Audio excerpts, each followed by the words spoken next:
I feel like I'm not achieving much or achieving what I should have achieved by this time in my life. And my question is, by whose time and whose clock are we working with? This is Sessions with Solitude.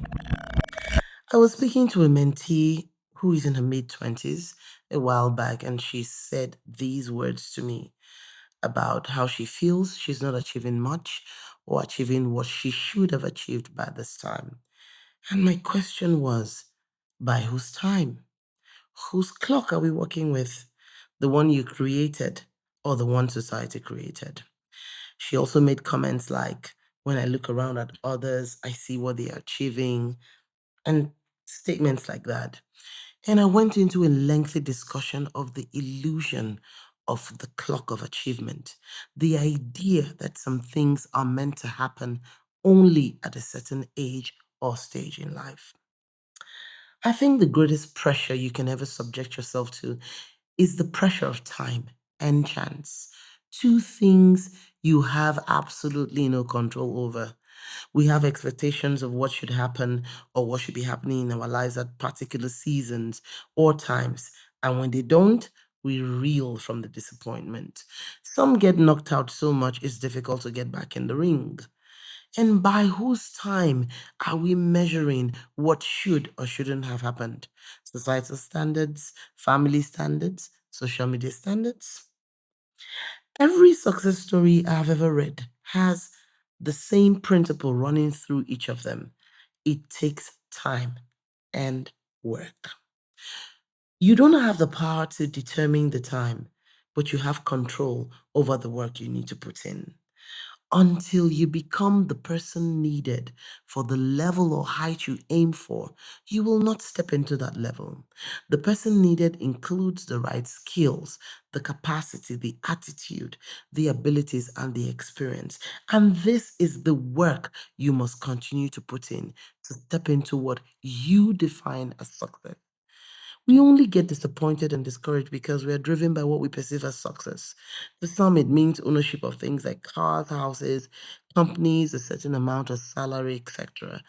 To others, it may mean impact, influence, taking a step forward against the odds, and stuff like that.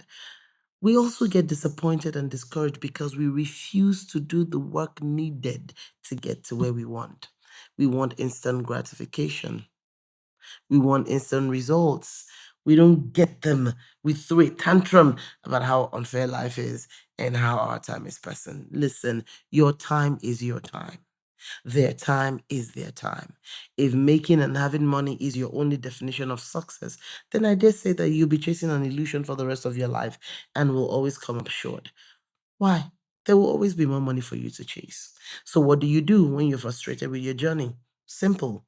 One, sit down and take stock. What is my goal? Where do I want to be? What have I done to get to where I want to be?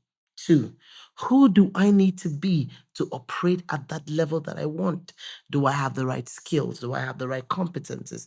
Do I have the capacity? And do I have the right network? And how much capacity to handle great things have I developed? Three, what are my gaps? What do I need to feel? What knowledge do I need to acquire? What new skills do I need to learn? And what current skill do I need to expand on? Four, what opportunities am I exploring? What network am I building? Is there something I need to stop doing?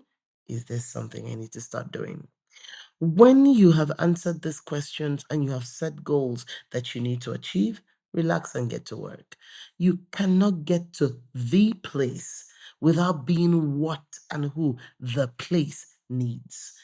Every level you unlock requires a different set of skills, competence, knowledge, and capacity. In other words, you are on time. You are exactly where you need to be. The work you are doing now will yield the results that will open the doors you need. Instead of fixating on the time taken, why not become obsessed with becoming? The real success are the several layers and higher levels of you that is being unlocked on your journey to where you call the place. Those higher levels of you, they have deep impact and a wider influence on many.